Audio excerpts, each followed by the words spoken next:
Good morning students, welcome to our YouTube channel Navjeevan Gadsana. Today we start our 10th class second chapter बोली। बोली chapter का half से ज़्यादा part हो चुका है, जितना भी बाकी है हम आज कंप्लीट करेंगे। So let's start. One night after dinner Ramlal said to his wife. एक रात को डिनर करने के बाद Ramlal said to his wife, Ramlal अपनी पत्नी से कहता है, then shall I accept Bisambar's proposal, कि क्या मुझे बिसम्बर का प्रपोजल है वो स्वीकार। बिसम्बर्स प्रपोजल, तो क्या हमें बिसम्बर का प्रपोजल का मतलब क्या होता है? प्रस्ताव होता है। तो क्या हमें बिसम्बर का प्रपोजल स्वीकार कर लेना चाहिए? यस सर्टेनली, हाँ निश्चित रूप से। हिज वाइफ सेड, उसकी पत्नी ने कहा। बोली विल बी लकी, बोली बहुत भाग्यशाली है, to get such a well to do bridegroom, इसकी उसे इतना अच्छा दूल्हा मिल रहा है। बोली बहुत लकी है कि उसे इतना अच्छा दूल्हा मिल रहा है। यानी कि बिसम्बर ने कोई प्रपोजल उनके सामने रखा होगा, तो रामलाल अपनी वाइफ से कहता है कि क्या हमें वो एक्सेप्ट करना चाहिए। तो उसकी वाइफ रिप्लाई करती है कि ऑब्वियसली एक्सेप्ट करना चाहिए, क्योंकि बोली बहुत लकी है कि उसे इतना अच्छा दूल्हा मिल जाएगा उसके लाइफ के अंदर। ए बिग शॉप, एक बड़ी दुकान है। हाउस ऑफ हिज अर्न, उसका अपना घर। And I hear several thousand in the banks, एक बड़ी सी दुकान है, उसका अपना घर है, और मैंने सुना है कुछ बहुत सारे, मतलब कुछ 1000 रुपीज़, हज़ारों रुपए उसके बैंक में भी है। Moreover he is not asking for any dowry, अधिक सबसे बड़ी बात कि उसने अभी तक किसी दहेज के बारे में बात नहीं की है, यानी उसने दहेज हमसे नहीं मांगा है। दैट्स राइट, ये ठीक है। But he is not so young, लेकिन वो युवा नहीं है। ये सारी बातें तो ठीक है कि उसके पास पैसा है, सब कुछ है, लेकिन वो युवा नहीं है। यू नो, तुम जानते हो, almost the same age as I am, वो ऑलमोस्ट उतनी ही एज का है जितना कि मैं हूँ। एंड ही आल्सो लिम्स, और लिम्स का मतलब होता है लंगड़ा होना, और वो लंगड़ा भी है। मोर ओवर अधिकांश the children from his first wife are quite grown up, जो उसकी पहली पत्नी के बच्चे हैं, आर क्वाइट ग्रोन अप, वो भी अभी बड़े हो चुके हैं। So what does it matter, तो क्या फर्क पड़ता है? हिज वाइफ रिप्लाइड, उसकी पत्नी ने उत्तर दिया, 45 और 50, कितने उम्र का होगा? या तो 45 या 50 साल का। It is no great age for a man, ये किसी भी आदमी के लिए ज़्यादा बड़ी उम्र नहीं होती। 45 या 50 की उम्र ज़्यादा बड़ी उम्र नहीं होती। वी आर लकी, हम भाग्यशाली हैं, that he is from another village, कि वो किसी दूसरे गांव से है। And it is not about her pock marks, और वो इसके चेचक के दाग के बारे में नहीं जानता। हम लकी हैं कि वो जो बिसम्बर नाथ है, वो हमारे गांव से बिलोंग नहीं करता, किसी दूसरे गांव से बिलोंग करता है, तो उसे भोले के पॉक मार्क्स के बारे में कुछ भी पता नहीं है। And her lack of sense, और भोले के अंदर जो समझ की कमी है, सेंस की कमी है, उसके बारे में भी वो कुछ नहीं जानता। If we don't accept this proposal, यदि हमने स्वीकार नहीं किया इस प्रपोजल को, यदि हमने इस प्रस्ताव को स्वीकार नहीं किया, she may remain unmarried all her life, तो वो क्या रहेगी? अनमैरिड रह जाएगी, इससे शादी कोई नहीं करेगा पूरी जिंदगी। Yes but I wonder what भोली से, लेकिन मुझे आश्चर्य है कि भोली क्या कहेगी। What will that witless one से, विटलेस का मतलब होता है बुद्धिहीन व्यक्ति। विटलेस को क्या कहते हैं? बुद्धिहीन, जिसके अंदर बुद्धि नहीं होती, जो कमजोर दिमाग का होता है, वो एक मंदबुद्धि इंसान, वो एक बुद्धिहीन इंसान क्या बोलेगी? शी इज लाइक ए डम काउ, वो तो एक गूंगी गाय की तरह है। जैसे गाय कुछ नहीं बोलती, वैसे वो भी कुछ नहीं बोलती, वो तो एक गूंगी गाय की तरह है। वो ये लड़की क्या बोलेगी? Maybe you are right, शायद तुम सही कह रहे हो। मटर रामलाल बड़बड़ाता है, यानी कि धीरे से बोलता है कि शायद तुम सही कह रही हो। In the other corner of the courtyard, आंगन के दूसरे कोने में, बोली ले अवेक ऑन हर कोर्ट, बोली लेटी हुई थी लेकिन जाग रही थी, ऑनर कोर्ट अपनी चारपाई के ऊपर।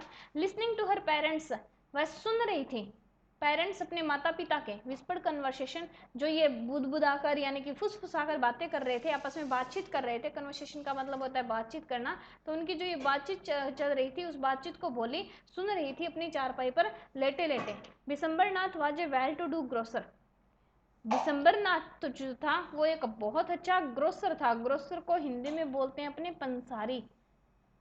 पंसारी किसको कहते हैं? ये जो किराने की शॉप होती है, अपने घर पे डेली रूटीन के अंदर जो सामान मिलता है, उसको ग्रोसर शॉप बोला जाता है। He come with a big party of a friends, वह आया एक अपने फ्रेंड्स की बहुत बड़ी पार्टी के साथ आया, एंड रिलेशन, और उसके बहुत सारे रिश्तेदार भी आए विद हिम, उसके साथ फॉर द वेडिंग, शादी के लिए। जब वो शादी के लिए आए तो बहुत बड़ी पार्टी लेकर आए दोस्तों की, अपने रिश्तेदारों की। A brass band playing a popular tune from an Indian, एक ब्रास बैंड चल रहा था, एक तांबे का मतलब बैंड जो बजने वाला होता है वो अपने साथ लेकर आए थे और बहुत अच्छी धुन बजा रहे थे। From an Indian film headed the procession, ऐसा लग रहा था जैसे कोई भारतीय फिल्म के अंदर हेडेड नेतृत्व किया जाता है, नेतृत्व किया जाता है। प्रोसेशन कहते हैं जुलूस को, जैसे किसी इंडियन फिल्म के अंदर कोई जुलूस निकाला जाता है और उस जुलूस के आगे आगे जो बैंड वाले चलते हैं ना, उसी तरह से ये जो विशंबरनाथ आया था मैरिज करने के लिए, तो इसके साथ वो बैंड वाली पार्टी थी। With the bride groom riding A decorated horse, और दूल्हा जो था वो राइडिंग ए डेकोरेटेड हॉर्स, एक सजे हुए घोड़े के ऊपर सवार था।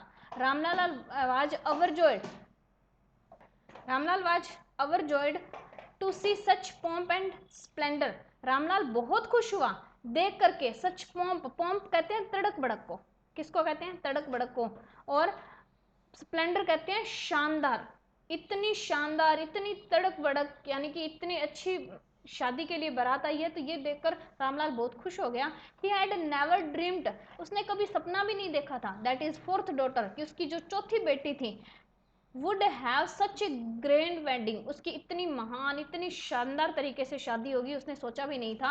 बोलीज एल्डर सिस्टर, बोली की जो बड़ी बहनें थी, who had come for the occasion, जो इस समारोह के ऊपर आई हुई थी, यानी कि शादी के अंदर उसकी बहनें आई हुई थी, वर एनविश टू ऑफर लक, एनविश होता है जलना, जेलेसी फील करना, इश्रा रखना, ऑफर लक उसके भाग्य से, वो बोली के भाग्य से इश्रा जलन फील कर रही थी जब वो इस अवसर के ऊपर आई, जब उन्होंने इस तरह का माहौल देखा, इस तरह की वेडिंग देखी। वैन द ऑस्पिशियस मोमेंट कम, जब वो शुभ क्षण आया, जब वो शुभ पल आया, कौन सा, शादी का शुभ पल आया। द पेरिश सेंड, तो पुजारी ने कहा ब्रिंग द ब्राइड, दुल्हन को लाओ। भोली क्लैड इन ए रेड सिल्कन ब्राइडल ड्रेस, भोली जो थी वो लाल रंग के सिल्क के कपड़ों में ड्रेसअप थी, यानी कि लाल रंग का उसने दुल्हन का जोड़ा पहन रखा था। Was led to the bride's palace near the sacred fire, और वो जाकर बैठ गई कहाँ पर, दुल्हन के स्थान के ऊपर, नियर द सैक्रेड फायर, उस पवित्र अग्नि के सामने, सैक्रेड बोलते हैं पवित्र को, पवित्र अग्नि के सामने, और जहां पर दुल्हन को बैठना था उस जगह के ऊपर जाकर वो उस दुल्हन के जोड़े के अंदर बैठ गई।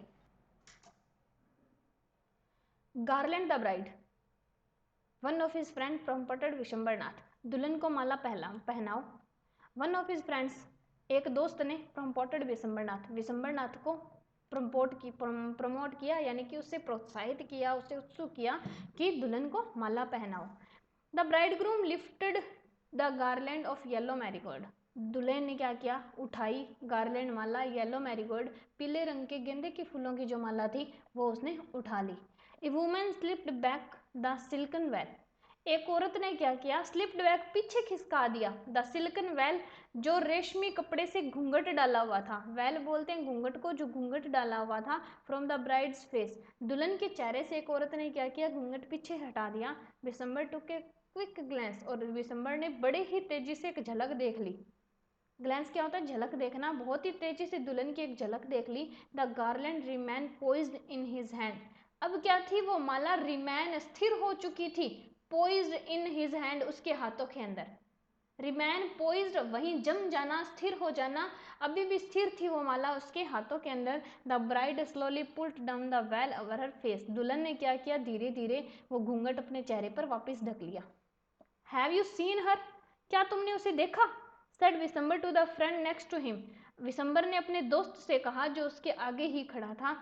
शी हैज पोक मार्क्स ऑन हर फेस, उसके चेहरे पर पोक मार्क्स है, यानी कि चचक के दाग हैं। सो वॉट, क्या हुआ, you are not young either, तुम भी तो युवा नहीं हो, मे बी शायद, but if I am to marry her, लेकिन यदि मैं इससे शादी करूंगा, her father must give me 5000 rupees, तो उसके पिता को मुझे 5000 रुपये देने पड़ेंगे, यानी कि मान लिया मैं युवा नहीं हूँ, लेकिन फिर भी यदि मैं उस लड़की से शादी करूंगा तो उसके पिता को मुझे क्या देने पड़ेंगे, 5000 रुपीज देने पड़ेंगे।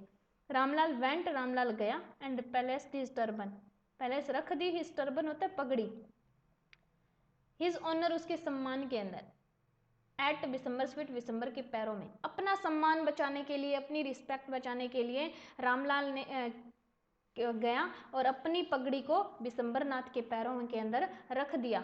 Do not humiliate me so, humiliate लिखा हुआ है यहाँ पर, ह्यूमिलेट का मतलब होता है अपमानित करना, मुझे इस तरह से अपमानित मत करो। रामलाल उससे क्या बोल रहा है कि मुझे इस तरह से अपमानित मत करो, टेक 2000 रुपीज, 2000 रुपये ले लो। पगड़ी रखकर क्या बोलता है कि मेरे पास 5000 रुपये नहीं है, मुझे अपमानित मत करो और मेरे से कितने रुपए ले लो? नो 5000 नहीं, 5000 रुपये, और वी गो बैक, वरना हम वापस चले जाएंगे। कीप योर डॉटर, अपनी बेटी को अपने पास रखो। Be a little considered please, थोड़े तो समझदार बनिए कृपया करके। इफ यू गो बैक, यदि तुम वापस चले गए, कंसिडर्ड का मतलब होता है समझदार बनना, थोड़ा तो सोचो, थोड़ा तो समझदार बनो। इफ यू गो बैक, यदि तुम वापस चले गए, I can never show my face in the village, मैं गाँव में अपना चेहरा नहीं दिखा पाऊंगा किसी को, तो थोड़ा तो विचार करो, यदि तुम वापस चले जाओगे तो मैं किसी के सामने जानने लायक नहीं रह जाऊंगा। देन आउट विद 5000, तब निकालो 5000 रुपये। यानी कि अगर तुम्हें चेहरा दिखाने की, अपनी इज्जत बचाने की, अपना सम्मान बचाने की इतनी ज़रूरत है तो 5000 रुपये लाओ। Tear streaming down his face, आंसू बह रहे थे उसके चेहरे के ऊपर। स्ट्रीमिंग, बहना। रामलाल वेंट इन, रामलाल अंदर गया। ओपन द सेफ, और अपनी तिजोरी खोली। सेफ का मतलब क्या है? तिजोरी। अपनी तिजोरी खोली and counted out the notes, और उसमें से नोट गिनने लग गया। He place the bundle at the bridegroom's feet, और उसने ला करके वो पैसों का बंडल उस दूल्हे के पैरों के अंदर रख दिया। On Vishambar's greedy face appeared a triumphant smile, Vishambar के लालची चेहरे के ऊपर स्पष्ट नजर आ रही थी। ट्रिम्फेंट स्माइल का होता है एक विजयी स्माइल, एक विजयी मुस्कान, यानी कि वो जीत गया था। एक जीतने की मुस्कुराहट उसके चेहरे पर, लालची चेहरे पर साफ नजर आ रही थी। He had grumble and won, he had gambled and won, उसने एक गेम खेला एंड वॉन, और वो जीत गया। उसने एक चाल चली, उसने जो भी किया और वो जीत गया। Give me the garland, he announce, अब मुझे माला दो। ही अनाउंस, उसने अनाउंस किया, उसने घोषणा की। Once again the veil was slipped back from the bride's face, एक बार फिर से घूंघट दुल्हन के चेहरे से पीछे हटा दिया गया था। But this time her eyes were not downcast, लेकिन अब की बार उसकी आंखें नीचे नहीं झुकी हुई थी। दुल्हन के चेहरे से फिर से क्या किया गया? वो घूंघट पीछे कर दिया गया, लेकिन अब की बार दुल्हन के चेहरे पे जो आंखें थी वो नीचे नहीं झुकी हुई थी। शी वॉज लुकिंग अप, वो ऊपर देख रही थी। लुकिंग स्ट्रेट, एकदम सीधा देख रही थी। एट हर प्रोस्पेक्टिव हस्बैंड, अपने संभावित पति की तरफ देख रही थी, यानी कि अभी बना नहीं था, प्रोस्पेक्टिव ही था। अपने संभावित पति की तरफ देख रही थी। प्रोस्पेक्ट होता है संभावना जताना, संभावित। And in her eyes there was neither anger nor hate, और उसकी आंखों के अंदर ना तो गुस्सा था और ना ही नफरत थी।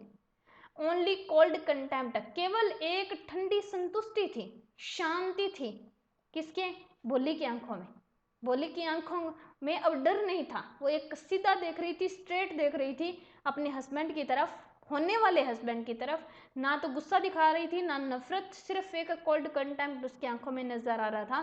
बिसंबर raise the garland to place it round the bride's neck, Bisambar ने क्या किया? माला उठा ली। To place it round the bride's neck, उस दुल्हन के गर्दन के चारों तरफ पहनाने के लिए उसने माला उठा ली। But before he could do so, लेकिन इससे पहले कि वो ये कर पाती, Bholi's hand struck out light a stick of lightning, Bholi के हाथ पीछे हट चुके थे। स्ट्रक आउट, सॉरी, बोली के हाथों ने झपटा मारा। Like a stick of lightning, ऐसा लग रहा था जैसे कि बिजली की चोट लगी हो। And the garland was flung into the fire, और वो माला उसने आग के अंदर फेंक दी। स्ट्रक आउट होता है चोट पहुंचाना, हमला करना, आघात करना। बोली के हाथों ने झपटा मारा। Like a stick of lightning, ऐसा लग रहा था जैसे कि बिजली का झटका लगाओ। लाइटनिंग क्या होती है? बिजली। स्टिक होता है झटका लगना, स्ट्रक आउट होता है छीनना। बोली के हाथों ने इस तरह से वो माला छीनी जैसे कि ऐसे लग रहा हो कि बिजली का झटका लगा है। And the garland was flung into the fire, और वो माला उछल कर कहाँ पड़ गई? आग के अंदर पड़ गई। शी गोट अप, वह खड़ी हो चुकी थी। And through away the well, और अपने घूंघट को भी दूर फेंक दिया। पिताजी, said Bholi in a clear loud voice, पिताजी भोली ने एक स्पष्ट आवाज के अंदर बोला। And her father, mother, sister, brother, relation and neighbours were startled to hear her speak without even the slightest stammer. उसके पिताजी, उसकी माँ, उसकी बहन, उसका भाई, उसके जो भी रिश्तेदार थे, पड़ोसी थे, स्टार्टल्ड, स्टार्टल्ड का मतलब होता है चौंक जाना, वो चौंक गए थे। टू हियर, सुन करके, हर स्पीक, कि वो बोल रही है without even the slightest stammer, थोड़ा सा भी हकलाने के बिना। वो थोड़ा सा भी स्टेमर नहीं करी, थोड़ा सा भी हकला नहीं रही, और वो बोले जा रही है। ये देख करके उसके जो भी पेरेंट्स थे, जो भी रिश्तेदार थे, वो सारे चौंक गए थे।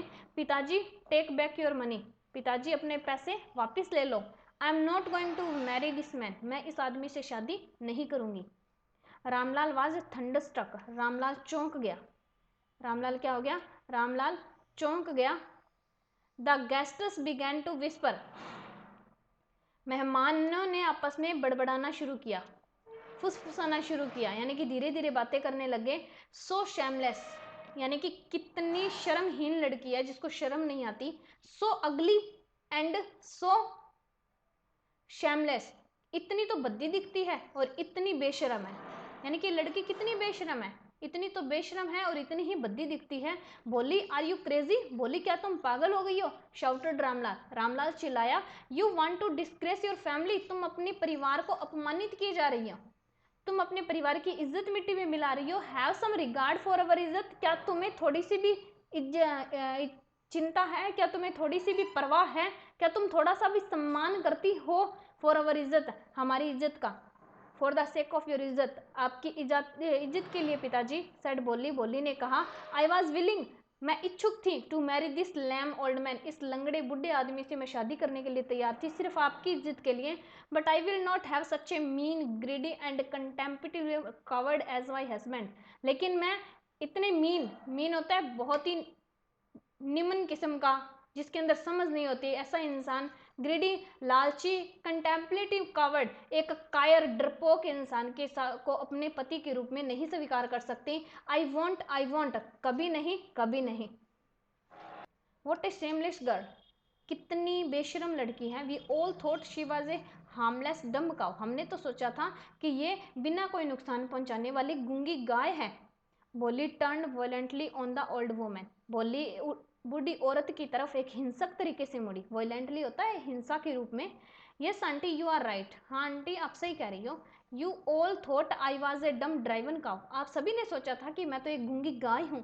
That's why you wanted to hand me over to his heartless creature, इसीलिए तुम लोग मुझे, दैट्स वाई, इसी वजह से, you wanted to hand me, तुम मुझे किसके हाथों में सौंप रहे हो? दिस हार्टलेस क्रिएचर, एक ऐसे इंसान के हाथ में जिसके मन नहीं है, जिसके अंदर दिमाग नहीं है, जिसके अंदर हार्ट नहीं है। बट नाउ द डम काउ, लेकिन अब ये गूंगी गाय, द स्ट्रैमिंग फूल, ये हकलाने वाली मूर्ख लड़की इज स्पीकिंग, बोल रही है।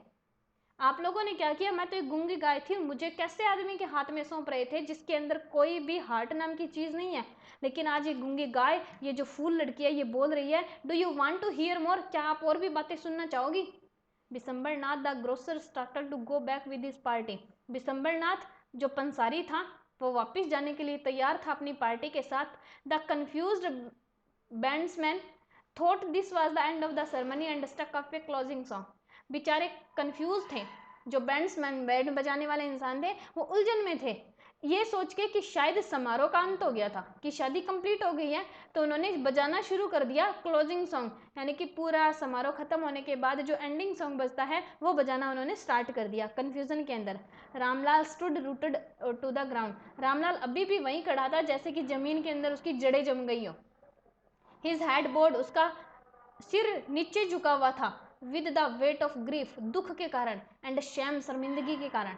The flame of the sacred fire slowly down, जो पवित्र आग की लपटें थी वो धीरे धीरे खत्म हो रही थी। एवरीवन वाज गॉन, प्रत्येक इंसान जा चुका था। रामलाल टर्न टू बोली, रामलाल बोली की तरफ मुड़ा एंड सेड, और कहा बट व्हाट अबाउट यू, लेकिन तुम्हारा क्या? No one will ever marry you now, कोई भी अब तुमसे शादी नहीं करेगा। तुम्हारा क्या होगा? बोली कोई भी तुमसे शादी नहीं करेगा। ये रामलाल ने बोला अपनी बेटी से। What shall we do with you, अब हम तुम्हारा क्या करेंगे? And Sulekha said in a voice, और सुलेखा ने एक आवाज के अंदर बोला, दैट वाज काम, जो कि बहुत ही शांत, स्टेडी, स्थिर आवाज के अंदर था। डोंट यू वरी पिताजी, आप चिंता मत कीजिए पिताजी, इन योर। ओके स्टूडेंट्स, आज के लिए बस इतना ही। आगे जितना भी चैप्टर बचता है वो हम कल की वीडियो में करेंगे। जितना कुछ पढ़ाया गया है, जो भी मैंने रीड करवाया है वो आप एक बार रीड करके ज़रूर देखिए और अपनी स्टडी कंटिन्यू रखिए। जो वर्क दिया जाता है वो आप कंप्लीट कीजिए। Thank you.